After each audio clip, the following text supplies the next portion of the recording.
Support the Amigos podcast on Patreon or PayPal and receive cool perks and rad swag. Visit our page at everythingamiga.com/support.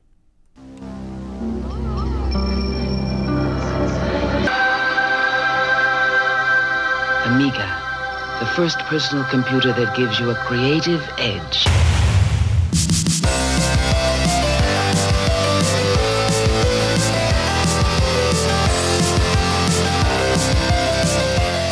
Hi everybody, welcome to Amigos. I'm John. And I'm Aaron. And today we're going to be talking about Damocles. Ooh. Did I just swear? A little bit. Mercenary II. Mercenary II. Aaron, did you ever read Soldier of Fortune magazine? Read it. I'm published in it. Really? That's right. I didn't realize that you were a gun for hire. They ran one of those before and after soldier picture things. I was the before. Guy doesn't know how to use guns, doesn't have any camo, doesn't hunt. I often wonder if they have sort of like the Charles Atlas ads in those magazines where it's like, are you a weakling weighing 93 pounds? 98 pounds. 98 pounds. Wow, you're really stretching there. But did you ever actually look through a Soldier of Fortune? I've never seen one. You've never seen one? No. In West Virginia? I know, isn't They it give incredible? those things out at the post office. Like, here you go. I've looked through them. And ninja books. I used to read the crap out of those too. You ever read any of those ninja books? Martial art, Asian world of martial arts. What's often featured in a ninja book? Tabby boots. Okay. Wall climbing claws. No. Shurikens. Wall climbing claws? You know the Are they deals. the Wolverine hands? Well, no, Wolverine. You try climbing a wall like this, you break your wrist. These things, they mount right on here. Their little claws are like this. Wow. And they're gloves. They're metal deals. They're dealies, and you hook them to your hands and you claw up the wall like that, like a ninja. And you've got them the tabby boots. You put those on the bottom. So they're like an inverse brass knuckles. Brass knuckles don't have any points on them, Boat. Well, you sharpen them up, they do. No, they don't. That's impossible. You can't have brass. That's a whole different thing you're talking about there. You're talking like a Sapo glove. Well, I was thinking about dealies. You've never done anything really dangerous and tough outside of sword play, have you? When it comes to you ever worn a coal miner's glove and cracked a sucker down at the beer joint? A coal miner's glove? Is that like a coal miner's daughter? No, it's a glove. You can get in a fight over the daughter. No doubt Is this like coal miner's lounge, when you get in a tussle, Right. you got the coal miner's glove in one hand and the Sapo glove Is in it the like a steel-toed boot in glove form? It is. Okay. That's exactly what it is. You Yeah. ever used a blackjack or slapjack on a sucker? You know what that is? Is that like a billy club? No. A billy club's a stick. This is more like a balloon, okay? Okay. Now, the balloon's made of leather, and instead of being full of air, picture one that's like sort of a limp balloon, you know what I'm saying? Instead of, you know what I'm talking about, Boat.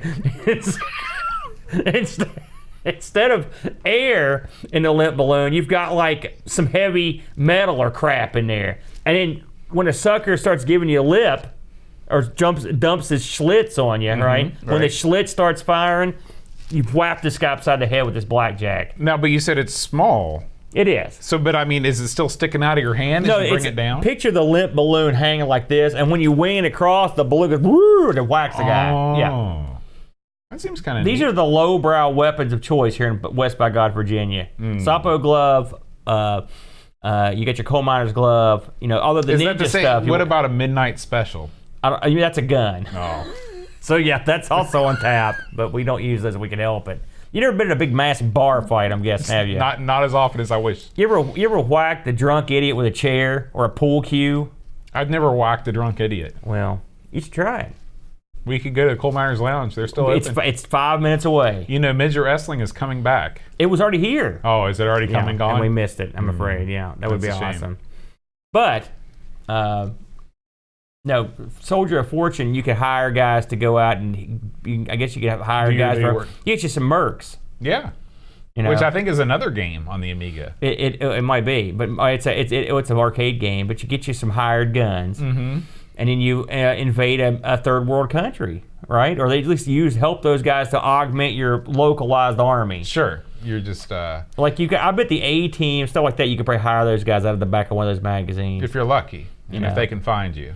Yeah, that's right. If you're lucky, and I don't know what they charge, but considering they bring in all that ammo, they have plane rides and boat rides.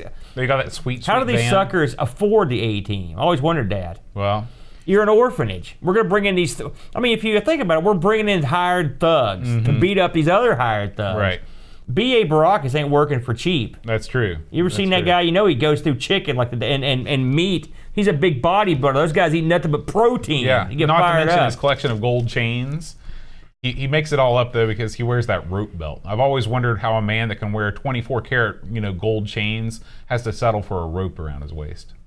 Is that what he's wearing? Is a He's rope? wearing a rope belt. I never looked at his waist. To be Oh, honest I look with you. at it all the time. Did you used to It's watch the very A-Team waspish. back in the day? Yeah, I loved it. I was a little scared by it. I didn't. You were watch scared of the A-Team? I didn't watch the violent Which parts. character scared you the most? B.A. He was a scary guy. Murdoch with that cigar.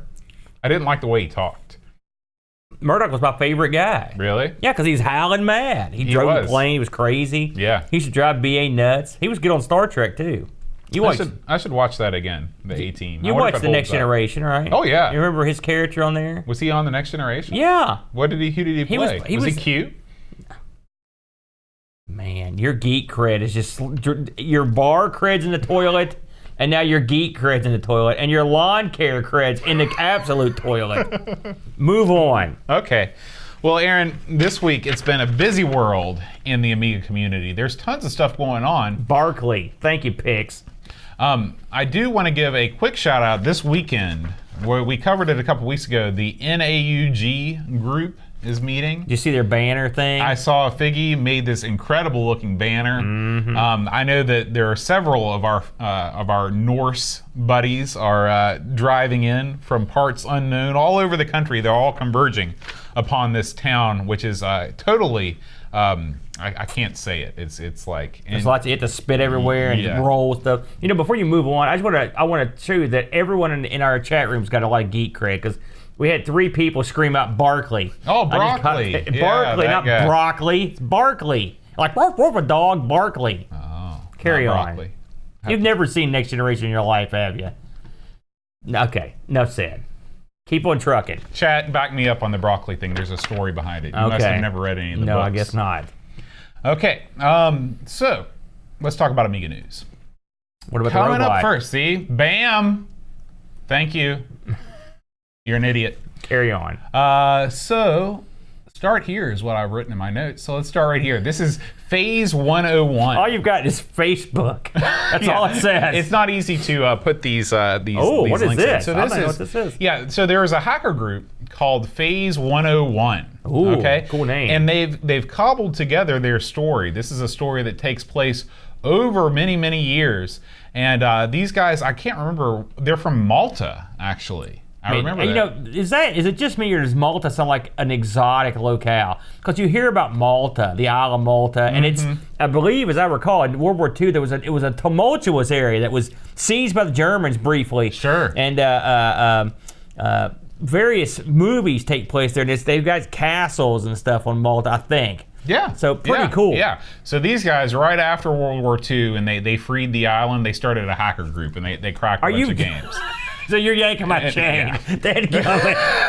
I just about bowed down on these guys. Man, they freed the island, then started the group? You suck, boat.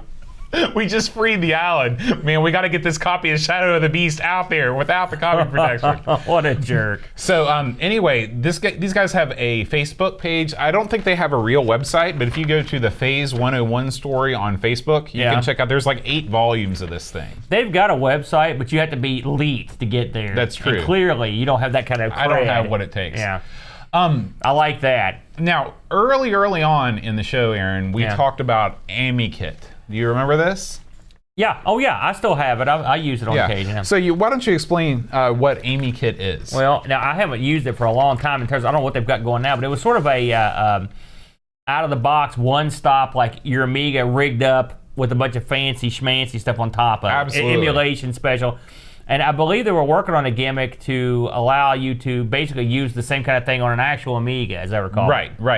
What this guy, I don't. What'd he say? Why they start out not speaking English, but Yeah. 31 minutes into this interview, Yeah. the English begins. What is up with that? I think that they just do half of it in whatever language they're originally in. I have no Is it context for Maltese? this. Maybe so. I didn't actually save the link, and I don't even remember where I got this from.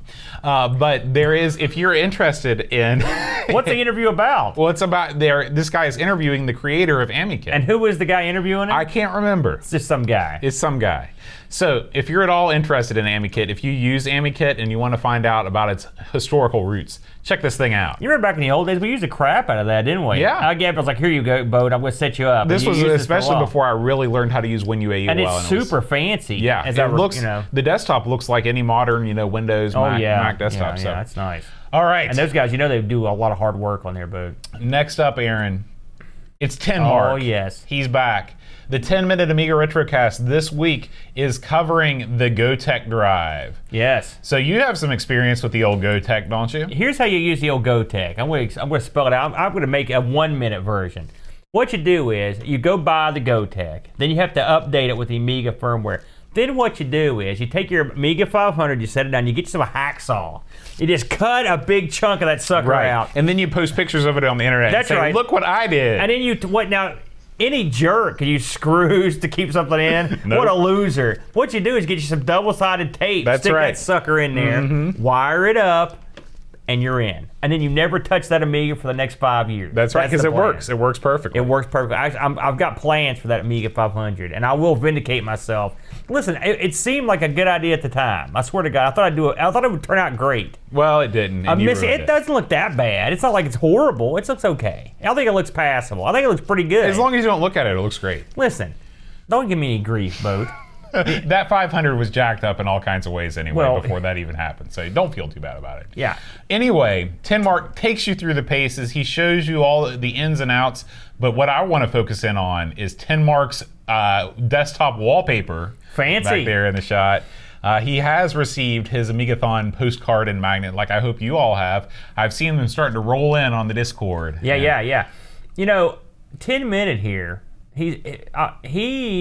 His version of putting this in.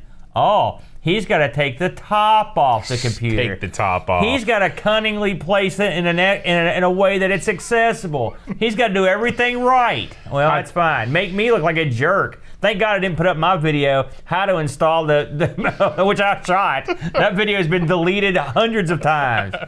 And I don't know, do you have his other video up here where he gives the speech? Yeah, so this is a new video that just came out. He actually gives a whole presentation on Commodore's line of 8-bit computers. Oh, yeah. And so if you're at all interested in the 64, the 128, and the SX64, which he's got up there, Tenmark is a very, very intelligent guy. Think about us and the opposite of that. Yeah. And he really knows what's up. He's witty, he's well-spoken, he knows all the technical terms and the jargon.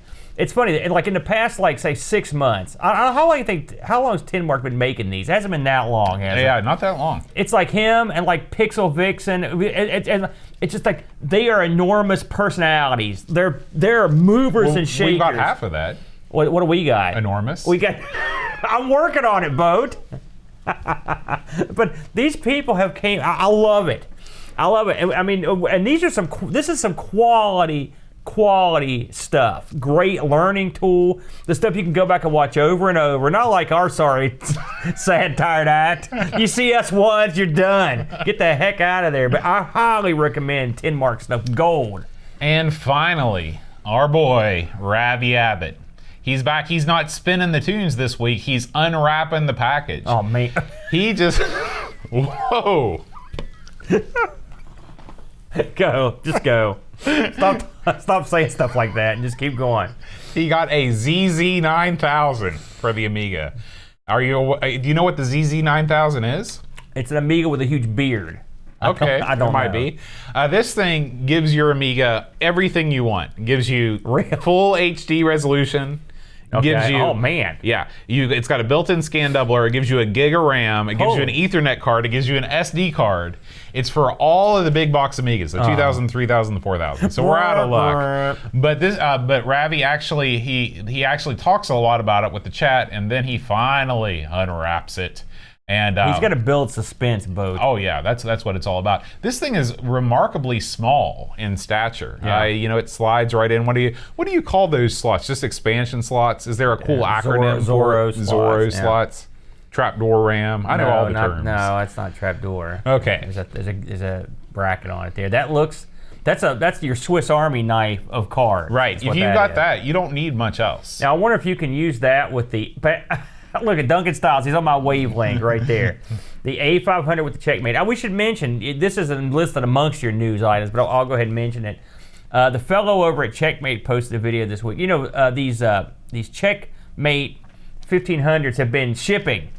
And people are getting these bad boys. Including I watched last week. I mentioned that I'd watch Pixel Mix and put hers together, and I believe Neil NPH, right?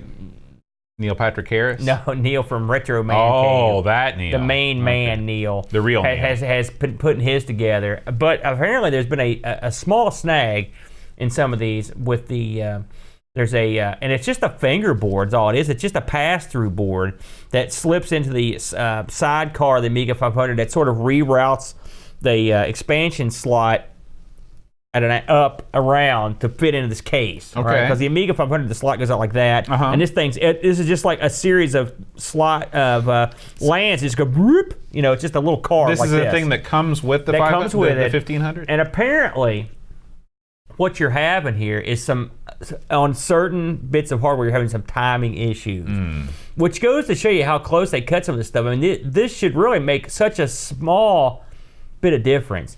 And I will say, I believe the guy, his name is Steve, the fellow over there, and he's Stephen Jones. I like this. I mean, I've seen his interviews. We talked about that stuff, but I mean, he hits when it comes to Checkmate. He hits this stuff head on. He was out, put the video out. He explained what was going on.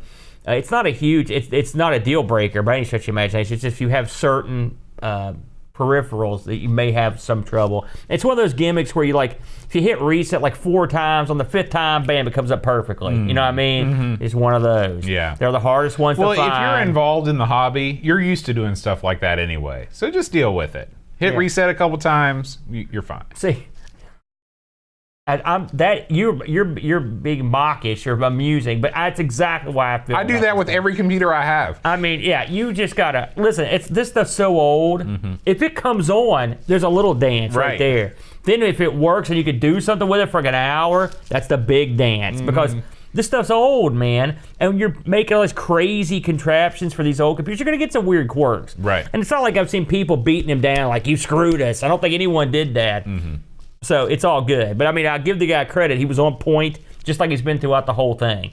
Upfront, honest, respectable. Something else it's not really news. It's not news that's Amiga related, but I thought I mentioned it. I have heard the rumor that the Spectrum Next should be shipping sometime very soon.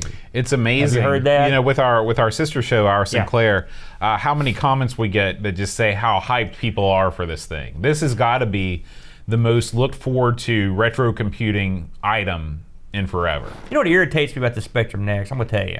And here's what this really bugs me. All right, I'm going to come clean. When they announced the Spectrum Next, I was like, I heard the guys over in Retro Asylum talking about it. And I was like, I don't care about that. So then we start this show, right? R. Sinclair, right? And then we're playing this thing, and every week I'm a little more attached to the Specky. And so now after we've ran, I don't know how many weeks we've ran that show. What, about 20 weeks? Yeah, like that. About half a year. And so now I'm like, oh man, I wish I'd gotten one of these things because it'd make my life so much easier, and it was worth the money. And I've heard a million people say, boy, if they have another run, and of course they haven't finished the first run. But much like the Checkmate, I don't think there's going to be any doubt that the thing's going to ship. And the amount of legwork and attention to detail these guys have put in, it's going to be a solid unit, okay? And so I will probably, if I could come up with the money, the perennial, same thing with the Checkmate, if they have another run of that, if I can come up with some money, they're on my list. the next would be perfect for us. I mean, you've got yours, but Yeah. here's poor old Aaron. I'm sucking her out these emulators. Left in the cold again. And I want the real deal, you know? So it's on my list. But hey, good news for all you people that have been patiently or impatiently waiting for this thing. It should be awesome. Absolutely. I can't wait till the early reviews come out. I'm dying to see what it looks like, you know, how it plays. Well, that's going to wrap it up for our community spotlight this week. I do have 2 community bits of news, though. News bit number 1. Colin419, distinguished friend of the show and supporter of the show, Yeah. just became wed. Beautiful. Yeah. That was in your notes? Happy marriage, Colin419. Did you know that ahead of time? Or No. Oh, I thought remember when I wrote this thing? Remember when I was writing something down? I thought you were and you're just- like, what are you writing down? And I'm like, something I'm going to talk about I on thought the you were show. writing down Aaron-related slurs on there. No, that's why I also wrote- Congratulations, Colin, and you love it. He was here just for a little while, and he had hit the sack. Or I think it was whatever. his honeymoon night, and his wife was getting impatient, but he just had to hang on for some Amigos. Maybe they have us on in the background. That's true. I'd like to think that's what's going on. Absolutely. Take care of business, son. And also, happy birthday, happy birthday to the one and only Chris Folds. Hope you had a good one. Looks like you went over to Liverpool, saw the... This was the big 5-0, wasn't it? Was it? I don't know. I don't know either. That's what I always say when I hear there's a birthday. Is it the big 5-0? It's funny until it happens to you. Then it's hideously unfunny. That's rapidly approaching for you. No, God, I got... What? No, it's not. Yeah, it is. I'm not turning 50. Like, this time next year, you'll be No, less than 1 listen. year away. From this point forward, no talking. Okay. I don't want to hear about that. No one wants to hear about that crap. I'm ageless. Well, you are. Most people say that. Once you go bald when you're in high school, you just look the same for your entire life. That's true. I've seen pictures of you in high school. You look Exactly oddly the similar same, to yeah. the aged version you are today. Aged. Are you kidding me? Like a fine wine. Let's talk about this week's game, Aaron. Okay, let's do it. Well, let's not. I changed my mind. Okay. We're going to talk about Dreamcatcher and what he's been up to. Dreamcatcher. Well, good question. You know- He's always up to some. I've seen a lot of his videos flashing by this week. That's for darn But sure. before we get to this week's article, if you are a Dreamcatcher fan, and I know there are lots of you out there, some of his articles, because we really need to design the site at some point. When we designed everythingamiga.com, when we designed it, who actually did the designing work on this and actually put it together? when Jason Warren That's designed right. everythingamiga.com, He's the most brilliant hoser I know. you know, I gave him several suggestions that I thought would be awesome. Uh-huh. And it turns out my suggestions were all crap. And we should have gone with the design that he wanted from Jump Street. You wanted crap from like the old GeoCity days, Right. You wanted the dancing Jesus, I wanted and you the wanted the hula girl and the under construction Yep, I wanted signs. the guy with the fiddling with an umbrella. So this is what Dreamcatcher has done in the interim. He's actually created a page where it lists all of his articles by subject and game title. That is a tremendous move. Yeah, I yeah. saw that. I was like, and it's not the first time he has put together an awesome sort of a list of stuff that make things easier. I remember long ago he did that eBay pricing, the most valuable Amiga games yeah. thing. And I think he did one for joysticks, so he's done a bunch of this stuff. Yeah. So anyway, you can. This is right on the front page of everythingamiga.com if you want to check it out. Now, let's go on to the main event. Full speed ahead, Mr. Parker. What can you tell us about this one, Aaron? Nothing. I just right. noticed it today. But I know it's long and it has a bunch of games in it that I recognize. You've got your hard drive right there. And that game right there, actually. You talked about that on ARG. This is Stunt Cycle. And we did a, that was our 70s episode. I love that episode because I got to have hair. I know. I used that for our computer club thumbnail. Did you? Yeah. A wise decision. I see a little blurb there about Stunt Car Racer. That's a great game. And I believe that right there is Stunt Driving, which is another. You ever played Stunt Driving? No. Yeah, it's pretty good. It sounds cool. Oh, it's, yeah. And then this is my nickname, Danger Freak. I've heard that. That's what they call me. Well, we got to play that, don't we? Got to play the heck out of that. This is all. Looks like these are all about motorcycle and extreme racing titles. Right. Look at that goof. That's not going to last. You can't be on a hood or the That's the boot trunk of a moving car. Yeah, that's no good. Oh wow, man. So yeah, we're gonna have to definitely check out that article. That looks like something See, Aaron, Danger Free. Danger Freak Dowdy. That's right. And that has a certain flair to it, doesn't it? Yeah. I recommend anything Green Tetra does. I watch pretty much he pops so much stuff up on YouTube. I try to catch it all, but his articles are, and I believe, I don't know if it's still available. Remember when he compiled a bunch of his stuff into like one huge PDF? Mm-hmm. Do we still have that on the site? Yeah, that is somewhere on the site. This was a charity. We should mention this every so often. Dreamcatcher was basically giving this away for a donation to charity. Right. And we should, by next week, we will have some action on this and make sure it's still up there. But yeah, I hope that's still up because it was unbelievable. It's a great way to read his stuff. I'd love to have a bound edition. I actually made myself a Dreamcatcher book one time. Really? And it was horrible. I did a horrible job. Was this like when you tried to make Teresa that book? This is way worse than that because it was a tome, But I printed a bunch out and I drilled holes in it. I've got it at work actually. It's great. I look through it, especially when we have a game that he's looked at. I'm like, I'll check this thing out. But yeah, I recommend it. All right, Aaron. Now it's time to talk about Damocles, Sword of Mercenary. Are you gonna sing it? 2. 1, 2, 3, 4. Good lovin'. No. Give me that. The sword of Damocles is hanging over my head. No. Rocky Horror. Yeah, Nothing. I must have just always skipped that song on the soundtrack. This guy's not a true Rocky Horror fan, Well, folks. I will be the first to admit that. I've been there many times. So, Damocles, Mercenaries 2. Now, we should mention, Boat, how many hours would you say you speculated that you spent on Mercenaries 1? I can answer that easily. I've never played Mercenary 1 nor Mercenary 3. This is my only mercenary adventure as of now. Now, I a couple weeks ago I read some box art, box text for a game. I'm not gonna do that this week because this one's not as nearly as hilarious. But I did have a look at this box to see what was on here, and it's pretty good. It's well written. You can tell the guy that wrote this, they knew what was going on. But this game has an interesting plot, and this is sort of the brainchild of one man. And then he had some helpers, and we'll get to it. So, Damocles Mercenary II, released in 1990 after a stretch of waiting, I might add. We'll get to that. And it was one disc, published by an outfit called Novagen. Cool name. It is a cool name. I have a girl named Nova Lee. You have a girl? Where is she at? One of my students. Oh. I'm sorry, that's how teachers talk. When you... Yeah, I know. I've got a girl stash.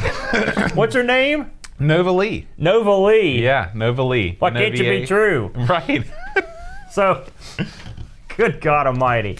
So anyhow, Novagen. Now I had to say, but we haven't ran into these guys yet. They've got one of those names that I couldn't remember if we'd done anything by them or not. Novagen? I don't remember that. I remember things like that because I'm a name guy. So that's why I can't remember your name. So they were responsible for a game called Backlash. I like that. Encounter. Simple. So these are like one-word titles. Hellbent. That's a great one. I don't know. Hellbent? That seems a little explicit. Oh. Are you kidding me? You're saying that? And Mercenaries 1 and 2 and 3. We should mention that. Now, the main man, the King Dog, Commander Damocles, was a coder and all-around great guy and author named Paul Woakes. Yeah, he's woke. He's sort of famous, I think, amongst certain people. He worked on all the previously mentioned titles except for Hellbent. He also worked on Legends of Valor. All right, sounds pretty good. And this was sort of his baby. All right, from everything I could get, he was sort of the main man. You had one of the graphics folks was a lady boat named Mo Warden, apparently short for Mary. I miss back in the day. You used to have girls named Mo pretty often. Yeah, man. Like there was the girl on You Can't Do That on Television. Her name was Mo. Her name was Moose. Oh. Yeah, you're wrong again. Anyway, Moose. You remember Moose? She was the host of the show. I thought her name was Mo. And I hate that show, and even I knew that. What about Nickelodeon Guts? I hate that. Anything on Nickelodeon is crap. Once they got rid of Tomorrow People or whatever, it was done. I jotted out of there. If you're a fan of the show, you don't know what I'm talking about. Okay, so anyway, and Mo also worked on pretty much the same Nova Gen stuff that was out there before. Now they've got a musician listed, but I don't remember hearing one bit of music in this. Did you hear any music at all? Let me think. I'm assuming this guy did sound. I think because when you were coming in, like in the was a opening space- sequence, yeah. there was no sound. Simon Barry, who also did work on Backlash. I'm guessing, unless there's something past where I got looking at your notes, I thought that was his name because you know how the British love Simon Barry Backlash. Yeah. That would have been a great name. It's a missed opportunity. That should be it. Now, this first appeared on the Amiga's nemesis, the Atari ST. Although we would like to get into the Atari ST, we just can't get hold of one. He's like, have you tried to price an Atari ST? They're expensive. Let me tell you something. Sell the house. Yeah. Mortgage the pets. Can you do that? No, Everything. well, I don't have pets. Well, mortgage did you mortgage them? Now, get this boat, and I'll get into this a little bit later. This was only out. You had this out for the Atari ST, and the Amiga, of course, had a copy of it here. The PC, Psygnosis was working this game with Novagen for the PC. Okay, and it apparently was done. We might as well just get into it now. And I looked at screen. It was featured in some like German and French magazines. I love, it's one of these secret mission type things. But it never got released. And I was like, why didn't this get released? And I keep seeing these vague things. We don't know why. We don't know what happened. Something happened. And basically, from what I could tell, and this is another one, Dreamcatch, if you're listening, this is another one for you if you haven't covered already. Try to figure out what happened here. So the PC version was going to feature enhanced graphics, FMV sequences, full orchestral score. Okay. As opposed to no score. Right. As opposed to no music whatsoever. And was being developed by Psygnosis in '95. It was completed, and I found a quote from a playtester that said he beat the game on the master level. He beat every part of the game, and he was ready to go. Now, I found a fan site for the Mercenary games. And this guy said, now I don't need any backup for this, but this is what he said. He said that when Sony, and there was a change at Sony and Psygnosis marketing policy, whatever that means, and it led them to drop some of their PC projects. Right, because Psygnosis was owned by Sony at that point. Right. And apparently this was dropped, but apparently it was done. And the screenshots are blow away awesome compared to, don't get me wrong, we'll get to the graphics in a second, but these are some top shelf graphics. Of course, it's not 5 years later. You're going to get a better. It's amazing how often you hear about things like this when you study gaming history, how many completed games were just shelved at the last minute and just left to linger in obscurity forever. That would be brutal. Yeah. You know what? Yeah. The amount of time that the people behind this game put into it. This reminds me of all my spoken word albums. Never released. And now they shelved by the record companies. And I don't know what happened to them. At least you got paid. You got all the advance money. Yeah, I use that for all these tattoos. So, what is Damocles Mercenary II? Well, the plot is quite simple, but the game complex. You play a mercenary who is hired to come in and take care of a little problem that they're having on the planet Eris. What's the problem, Boat? There's a comet. It's going to hit the Earth or Eris, and you've got to figure out a way to stop it. Right. And the comet is called bam. It's like a series of numbers and No, letters, it's called Damocles. Damocles is the comet. Oh, I didn't pick up on that. Are you kidding me? Well, now that I think about it, like the file that you have to read is called like the Damocles file. That's right. I thought that was just like its code name. No. Okay. So the sword of Damocles is literally plunging toward Eris, and it's your job to get up there and blow that sucker up, or do something to move it out of the way. Bruce Willis Armageddon style. That's right, and you don't want to miss a thing as you're doing it. So this game has a little bit. I'll tell you what you got here, in my opinion. Let's say Hunter is at a bar, and all of a sudden he spies across the room, and there's Elite hanging. They get together, have a few drinks, produce a son. And that son is Damocles. You got a little bit of Elite 2 in there, or Elite. You got a little bit of Hunter in there. You got spaceships. You got ground vehicles. You've got exploration of buildings. You've got polygons to beat the band. All right. You've got free roaming, run around, do whatever you want action. Now, what were your initial thoughts? And I should say before I kick it over to you, the opening of this game is awesome, actually. It starts out, you're in this like rocket, and it's on autopilot, and it's bringing you to Eris. And as you ride it, it zooms through space. and you see and you're zooming from deep space, and you come into the system, and you see all the planets in the system, and it zooms on in, and then you see the sun and stuff over the sky, and then you see clouds, and you come into the planet, and the thing lands, and as you come in, you can see the roads and it flies over Eris, so you can see different points on the planet, and then it lands, and then the door opens, you can get out, and you start your thing. Now, what were your initial thoughts? I was very impressed. At first, I was confused because I thought I was in control. And so I missed the first time through this. I missed the opening cinematic completely because it started and I was trying to jump in there because Starglider. That's how the game starts. Yeah. Is that it just starts you in space and you got to go. So I went to check my controls and look at the docs. And by the time I finished, the sequence was already over, so I had to rewatch it. But the thing that impressed me the most about this game is the speed. Remember last week when we were talking about our favorite and least favorite genres? Yeah. I said my least favorite genre are things from the first person's perspective, like Dungeon Master and stuff like that. Yep. Well, I'd like to revise that. I don't mind those type of games at all if they move with the kind of fluidity that this game does.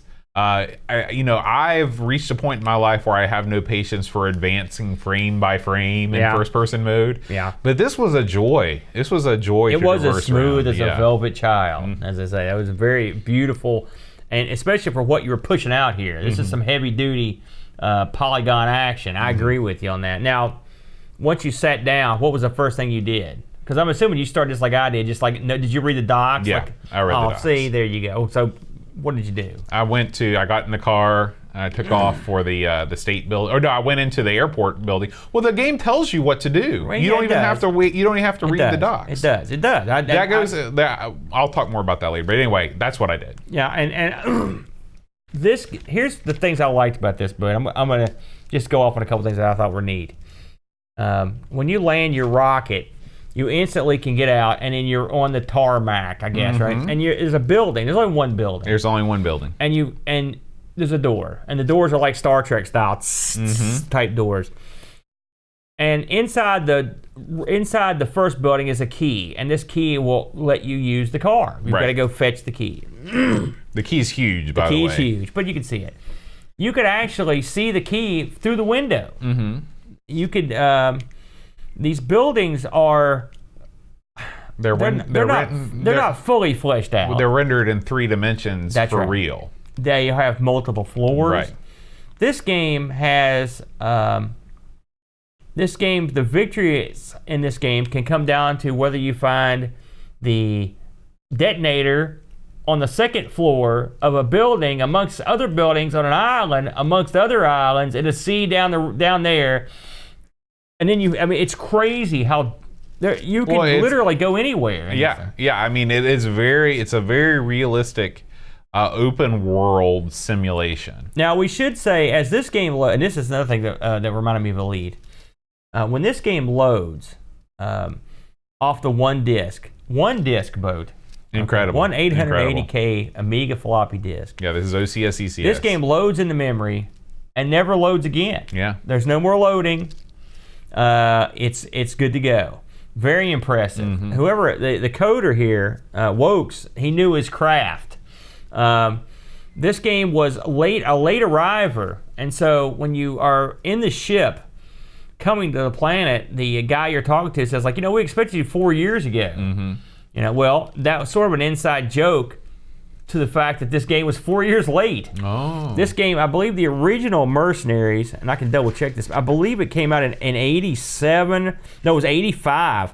By the way, the first game was available on the Atari 8-bit. And the ZX Spectrum. Right, but I mean the very first version was on the 8-bit Atari, and it was converted over to 64. Now, and I'll get to, there's a connection here, I want to talk about that. Now, so your job, so they hire you to do this mission. Like Boat says, they actually kind of hold your hand, at least through the early stages of the game. Which is what you need in the early stages of the game. Yeah. Now, one thing to mention, you've got free roaming, check. You've got free travel, check. You got free love. As far as I could tell, I didn't see that board.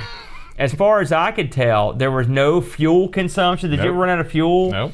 You couldn't really crash. Did you ever crash anything? I never really crashed either. Yeah, now that I think about it, I had some rough landings, but yeah, in fact, in the docs it says that you can't die. Right. So, and the way I will say the way you operate your car is a little goofy, but we'll get to that in a minute. But so this game takes out a lot of the annoying deaths that you would have by your sheer lack of knowledge of the controls or it's lack like of the grasp. game was well designed. Well, no one wants to die stupidly in a motor mission because you hit a tree. Yes. Jim. Yes. Yeah, I agree with that. So when you undertake this mission, first thing you do is haggle for the price. I thought that was funny. Now, did you get that? Well, I just hit OK. Right. See, if I did not do that. When did you hit OK? Right away? Yeah, that's what the doc said to do. Well, and I don't know if this would have screwed me later, but I just kind of hit space bar or hit N until it got up to. He eventually offered me $25 million to do the job, and I hit yes. Then he's like, "Okay, you drive a hard bargain." So I don't know what bearing that has. Yeah, on I don't think currency is really a thing in this game. It's still kind of funny. It is cool though. You're in constant communication with people, and the audio. There's no audio. The text is transmitted across almost like a ticker. Yeah. Like on Wall Street. Yeah. And of course, what also accompanies the ticker? A lot of beeping and booping and weird noise. Yeah. Which we'll get into. So. Once you land, you get your car, you drive your car to where your rocket's at, your spaceship, which you have to find. Now, driving to it, I didn't find that difficult. This game apparently came with some handouts of maps. Did you find the maps and look at the maps? That would have been useful. Yeah, it would have. Yeah. And I actually eventually I found some pictures. But because without those, navigating is a problem. And I will say, finding that first island, I had to play. I probably played 3 times before I actually figured out how to find it because I looked at the map.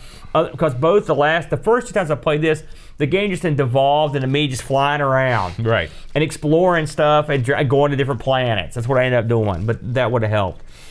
The planet is pretty good size, isn't it, Bode? It's big. It's massive. It's I wouldn't say massive, but it's cunningly designed to where you're not on like a huge continent like China. Right. It's more like a series of Maltas. Yeah. Right. I think that's the subtitle. Damocles, Mercenary II, a series of Maltas.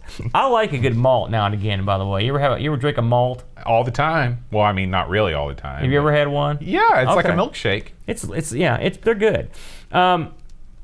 So once you get your car, then you get your rocket, then you are supposed to go to an island. And you get to the island, and that's when you've got your explosives and your detonators. Now, I did not beat this game, although it's quite beatable. Oh, yeah. I heard it's no easy feat, but you can do it. And I've also read that there are 5 different methods of defeating this comet. See, that's awesome. I love that. Yeah, and I guess the most easy one is just to blow it up. Now, your guy also comes armed with a gun. Did you ever shoot anybody for anything? Well, the only time I ever triggered the gun was when I was in my limo. I fired the gun off a couple times in there, but I never tried firing walking around. So, from a gameplay perspective, or a fun factor, but what did you think about what you were offered here? I had a lot of fun with this game, and I'll tell you why. It's a little thing called the English language. You didn't have to rely on a series of obscure symbols to understand what to do. This was not a game like Settlers where you just have to constantly refer to the docs. This game tells you what you need to do to get the job done. It comes across on the ticker. It says, you need to go over here and talk to this guy. I went over there. I talked to the guy. I felt like I accomplished something. I agree with that. I love even though this game, obviously it's flat polygons, there's no detail in the world at all, but it's a lot of bright colors. It's very similar to Elite 2 in that way. Yeah.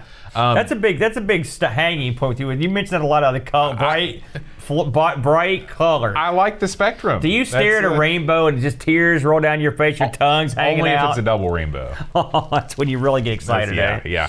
I love the fact, as we're watching right now, you can watch the sun rise and set in real time as you drive along the road. I just spent some time cruising down the road watching the moon go down. Yeah. I started playing some funky tunes in my head while I was doing that. Now the problem with doing it that way is this. you have a time limit in this game. Right. I did. The comet destroyed Eris multiple times when I was playing this.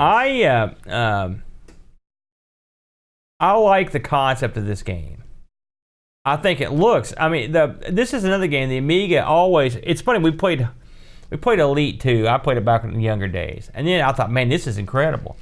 And then I saw Hunter and that Amiga thon. I was like, my God, this is remarkable. Mm-hmm. We saw that RoboCop game that had that. I was like, man, this is incredible. Then we played a Star Glider, which just has a lot in common with the Star. I was like, my God, that's amazing. And they keep upping the ante, and I got to give the committee credit on this one. Again, I've never heard of this one. No, I don't know how I missed it. I really don't. Well, I can't remember. Did you say that this got a PC release? It did not get a PC release. So that's probably why you missed it. Yeah, but I mean, I had an Amiga, and it got an American release, which I'll get to that. But this is this is like a fully fleshed out. No, it's not true. This is a not that fleshed out polygonal based exploration game, and it's. I mean, this thing's got 9 planets and 19 moons. Yeah, it's funny. There's a lot of chatter these days about this new. We're watching the pendulum swing back. You started out with games like this, exploration games, and people say, well, it's cool you can explore all this stuff, but what if you had an infinite galaxy to explore and everything was procedurally generated? Yeah. And then you get a game like a modern game like No Man's Sky, where you can. It's literally an infinite universe, but then you realize the infinite universe is a mile wide and an inch deep. And so there's a new game called The Outer Wilds, which everybody's wild about, where you've got a really small solar system just like this, and you've got a task to perform. So that's I was constantly thinking back to The Outer Wilds, as I haven't played it yet, but just while I was playing this game, it's weird to say that the game has personality, but I think just through your interaction with the guy at the beginning. It's kind of funny, at the beginning, and I really had a good time with this one. Is this Elite? No. Is this easier to get into than Elite? Yes. Yeah. Now, as much as I like this game, it had plenty of things I didn't like. Sure. And I'll get up for starters. And again, when I say this, I take into account the era and the time this was released. Okay. I don't like the interface at all. Really? I don't. I don't like, for example, you drive the car and the spaceship the same exact way, and it's to me, I thought it was goofy. Do you want to have like a flight yoke you've got to purchase separately? I would just like to get in the car and sort of hit the button. I thought that was weird. I didn't like the button. I would like to, really what I'd like to have is sort of like an independent, like, I don't know what I want. I don't know what you want either. I thought the interface was a little kooky. Well, like your inventory and stuff. I thought the inventory was easy to manage compared. Think about most of the crap we played. Well, it was okay, but I would have also. I'll tell you the thing that really bothered me. I had all kinds of trouble keeping the keys straight. All right, now if I'd had a piece of paper in front of me with all the key stuff on it, would have helped. Also, the sound on this. There's a lot of game aspects of this that remind me of an 8-bit game, and you can tell these guys had worked on the 8-bit game, and then they'd started working on this like right after that, because there's the sound, the way the text scrolls. So there's a lot of that stuff is 8-bit as heck. It reminded me of an old Atari game in a lot of ways. Yeah, I mean the way that the text scrolls by does remind me a lot of Mule. And it reminded me of like some of this game reminded me of like Star Raiders and stuff. But something else I didn't like on this was and it's not the game's fault, but getting lost happened to me all the time. Yeah, all the time I got lost. In a game like this, where there are no defined, you got 4 walls that all look exactly the same. It's just like those dungeon crawlers, Yeah. The only difference is it's slightly less irritating because you're moving at a greater than snail's pace. That's true, and I will say, it's hard to ask a game like this to have auto mapping because you're talking about 9 planets. And moons, and all of them have buildings. Maybe if we had all of the things that the game came with spread out before us, it might be a different story. I had some of that stuff, and it didn't help. It didn't help. Okay. It's because I had trouble. Maybe you could explain. I didn't quite understand the coordinate system in this either. Did you?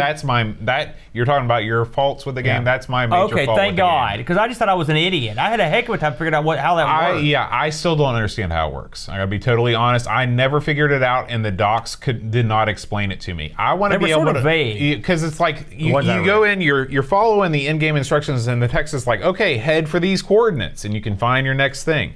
Well, you can't just like plug in those coordinates and go. You have to like you're flying, and it has to do with your trajectory. But I could never zero in on where I was supposed to be going. The game often references diagrams. I mean, did you notice that? And that was the handouts that came with it. That's what it was talking about. So if you don't have this is one of those games immediately. This is one, even old A had to go consult the docs pretty early on, just to figure out what was going on, because the very first time I played this, I couldn't figure out how to get out of the plane. I couldn't figure out how to pick stuff up. I couldn't figure out how to drive the car. I couldn't figure out nothing. I'd say this is, if you think about, if you're familiar with Star Glider, which I think is a more popular game, if Star Glider had an on the ground component, then that's what this would be. I gotta say, this is at least as good as Star Glider. Oh yeah, absolutely. I think they're equal in my mind. This one came out of the blue, frankly. I mean, I'm just amazed at what they could, at that era, at that time. And keep in mind that a lot of the work that on this was in the late 80s. Yeah. It's quite astounding. This is the type of game that the Amiga excels at.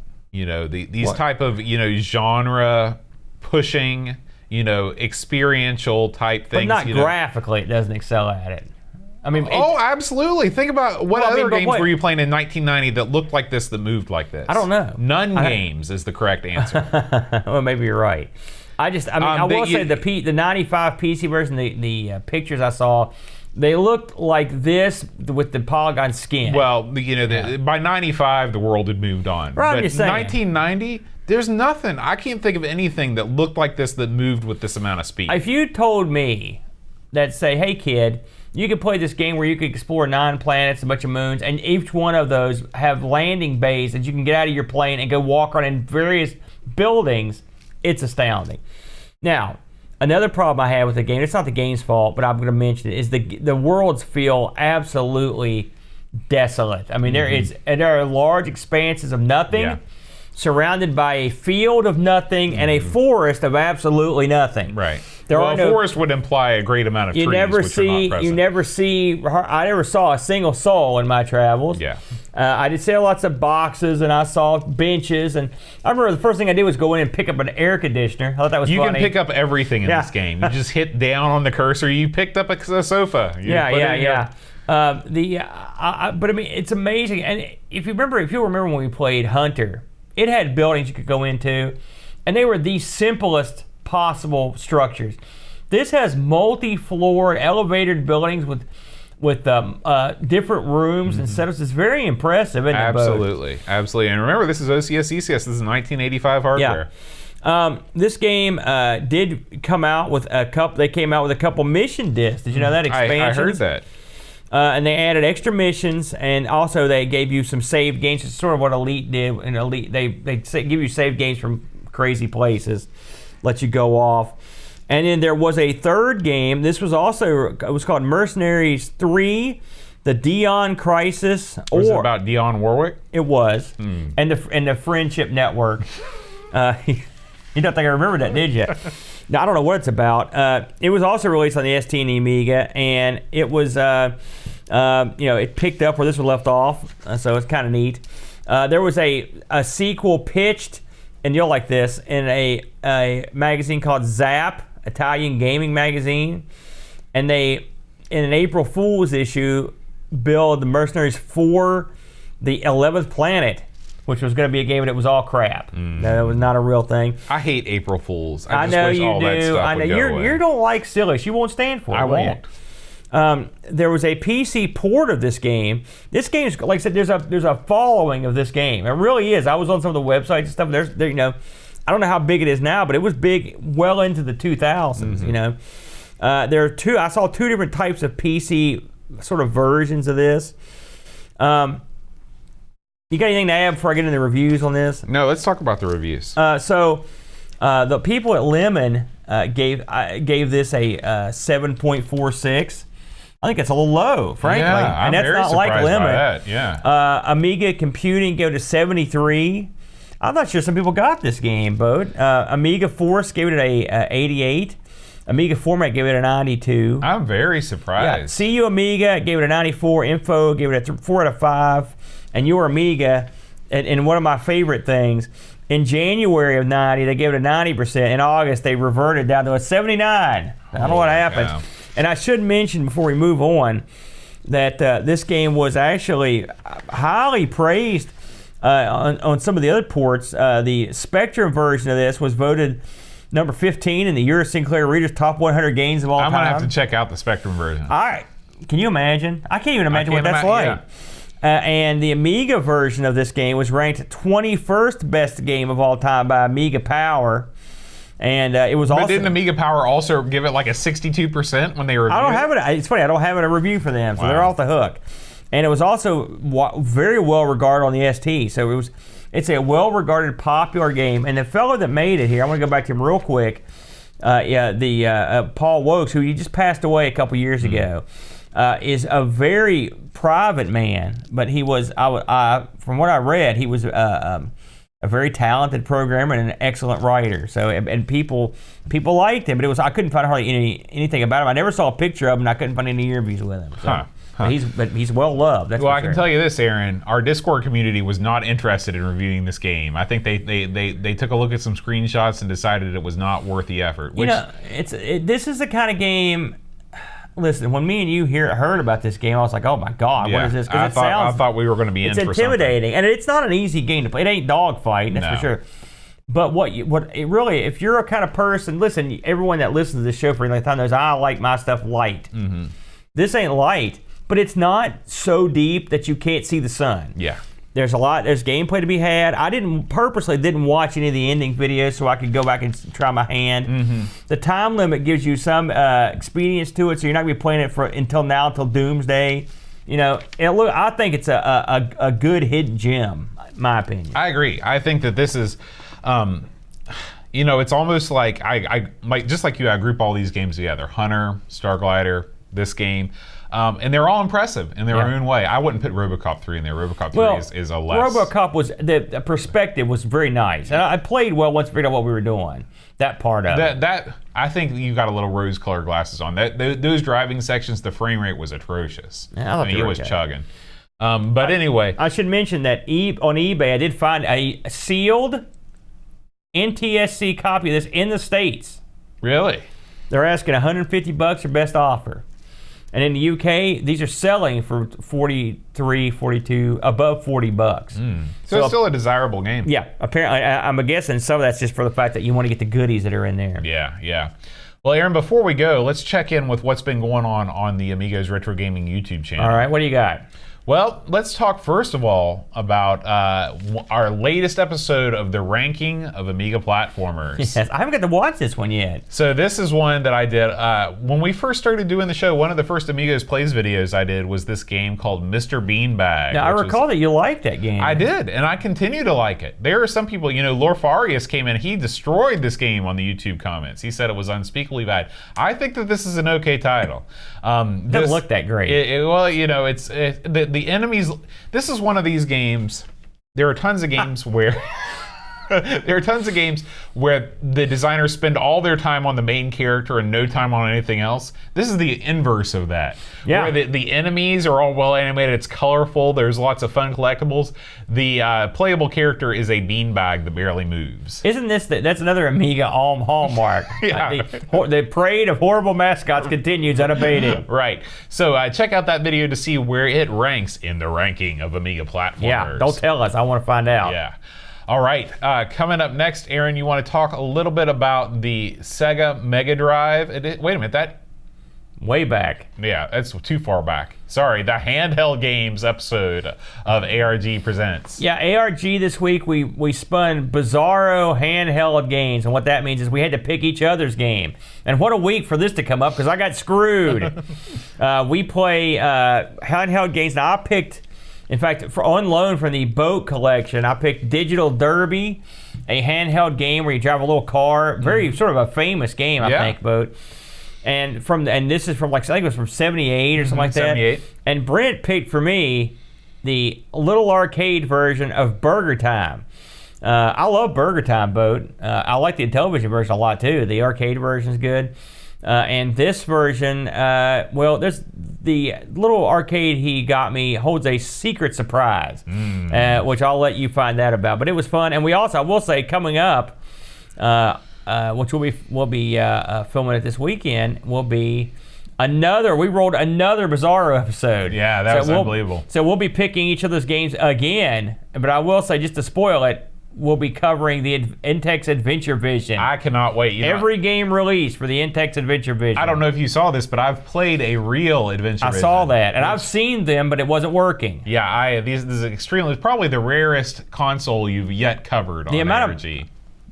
Even rarer than the Sam Coupe. You see what these things sell for? I did. They're expensive machines. I was surprised. Yeah. I'd rather have the Sam Coupe. Oh, who wouldn't?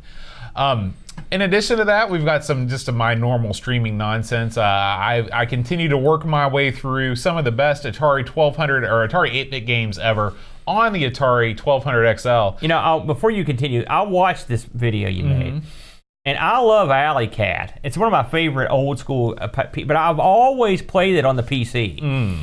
And so when you brought this up, you talk about vibrant, beautiful color. Yeah. Because I've always played the CGA version of this. Oh. And now I can never go back. This thing looks like $1 million. It really looks good. Now you were horrible at it, and you made me want to cry. And then you went on to stink up Archon. Right. Another great game that you were, and I was screaming, no boat. Don't move the wizard boat. You're putting him in peril, boat. But you moved him right into peril. You didn't care.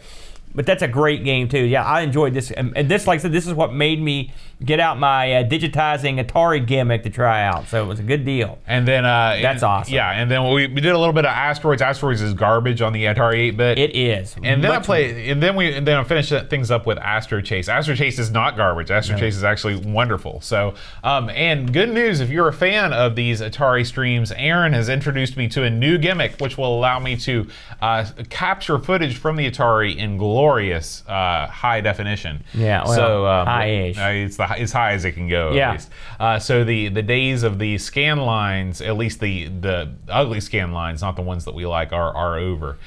So stay tuned for my next Atari stream. And finally, Aaron, I did a little bit. Well, I did a Spectrum stream where I played our game for this week. But then this is a new series that is every once in a while that I like to play. It's I play some modern games. This is a series called Late Night Modern Gaming. I usually do it late at night because everybody's asleep. At least everybody in Europe. This is a game called A Short Hike. And this is it's one of these games that is made to look like a PlayStation era game. You know, it's a 3D rendered but heavily pixelated game. And it's all about climbing to the top of a mountain and the adventures that you have. It's very Animal Crossing-esque. It's very cute. It's very whimsical. I'm sure you'd hate it. I will say, for our European viewers that caught the live stream of this, if you weren't asleep before you started watching this, then this would put you in a double coma. I tried to watch you play this, and it is it is not my cup of tea. This is not your thing. I like cutesy stuff. I like Pingo. I like Cubert and stuff like that. But this, I don't get the whole Animal Crossing. I know, or the farm simulations. I don't get that. So I know people love it. I'm not bad mouthing it. But this was Nap-a-mania was running wild. I was wide awake. I was bright-eyed and bushy-tailed. I mean, and 2 minutes later, I was like I was in a sleeper in the old days. I was fighting that sucker. I was going for the ropes. Holy smokes. Yeah, so that is A Short Hike that was just released on Steam a couple weeks ago. So check that out if you are so inclined. All right, Aaron, before we go, I want to announce the results of last week's Patreon Song Challenge. 0. Squadoosh. Squadoosh. I was not incredibly surprised. It was sort of an obscure song. I was a little surprised that you didn't get it. The name of the song was Queen of My Double Wide Trailer by Sammy Kershaw. What made you think I would know that? You know lots of country songs. No, I don't know any new country songs. That song's from 1993. That's new. New country started in the 90s. The song you wanted me to sing last week is newer than that song. I can't remember what it was. It was some country song by the Georgia Satellites or some garbage. No. Yeah. No, the Georgia Satellite song wasn't out in the early 90s. Somebody help me out here. The chat's going to help you out with some Georgia Satellites I'll find trivia. it. Keep going. So this week, I'm on a roll. I can't be wrong. I'm going to try and go a little bit more mainstream. Aaron picked a song for me. I'm going to put that aside for this week, and I'm going to do it next week. That's 2 in a row, Bo.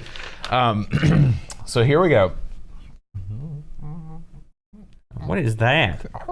I just have to warn. This is like vocal exercises. You wouldn't understand. Mike W. Decker 3, Put Gary Heather. Free Lunch Kate Fox, David Pickford, Cameron Armstrong, Andy Jones, Lobsterminator, Craig McClellan, 10-minute Amiga Retrocast, Counting Virtual Sheep, Bernard Quinn, Retro Man Cave, Tim Drew, Simon Rose, Joseph Harrison, Kyle Leder, Rob O'Hara, Howard Nibbs, and Matthew Larimore. Andy Craig Shanzo, Darren Lomax, Colin 419, Barbie Rolling Book, Andrew Monks, Joe the Zombie, John Cook, Dan Rossley, Killon, Alec Bob, Checo Level, Lord John Marshall, Matthew Perron, Ricky DeRocha, Creepy Dead Boy. Figgy CTZ, the Slow Norris, Stefan Sorgord Mortensen, Edvin Helland, Blindo 75, Christopher Hassel, Ravi Abbott, Chris Full Dreamcatcher, Lauren Giroux, Graham Bebke, Lane Denson, Adam Mattisby, O'Brien's, Retro and Vintage, Gary Huckasey, Brian Jones, Paul Harrington, Duncan Styles, Tapes from the Crib, Josh and Adam Bradley, Jonas Rillo, THT, Eric Nelson, Kim Tommy Humbert, Stad, Daniel Bingston, Brutal Barracuda, Jaron Coles, Jason Warnes, Pixels of Dawn, and Kjolbjorn Barman. Oh my God. I saw someone said they got it. You know, getting that, it's like getting audio hepatitis. That's what that is. You channeled your gravelly inner commercial singer on that one. I did. Yeah, I did. You went down there, and you went way up there. Mm-hmm. Never go up there again. For voting. No. All right, well, next week, Aaron, we're going to take a look at both of our favorite games. Mm-mm. Really? I'm not a big fan. Oh, okay, well, we're going to take a look at one of my favorite games. Maybe I'll play the arcade version most of the time. Yeah. So. We're going to play Pang. Pang! See, the name is no good. That's my first thing. Pang. Especially, don't ever defame that song by singing it. The name of that game doesn't fit for me. I don't like it. I got a million of them. He'll save every one of us. That's what you Pang. All right, guys. We will see you next week. I want to thank everybody for watching us in the chat. We had a nice crowd in the chat. Edvin Helen, Barkbit, Free Lunches here, Duncan Styles, Picard 2005, Necronom, Pixels at Dawn doing the mod squad. We got... How much modding do you have to do in our chat? He's banning people left and right. Are you kidding me? No one's ever been banned. Fabi Sarile showed up for a little bit. Fancy. Terry Howard's here. Jason Warnes. He's working on the Amiga 600 in the lab, repairing those pads. He's using a soldering iron the size of one of those kids' Crayolas. Yeah. He's really going to work on that thing. He's going to town. So, absolutely. Thank you, guys. We record the show every Friday at 5:30 around then, unless we don't. But I think we're going to be on schedule for the foreseeable future. So make sure you tune in if you can and join the fun in the YouTube chat. And guys, until next week, keep on. One thing. Oh, okay. One more time, congratulations to Colin, our good buddy. Absolutely. Congratulations, Colin. Way to get married. Just stop. We'll see you next week. Adios.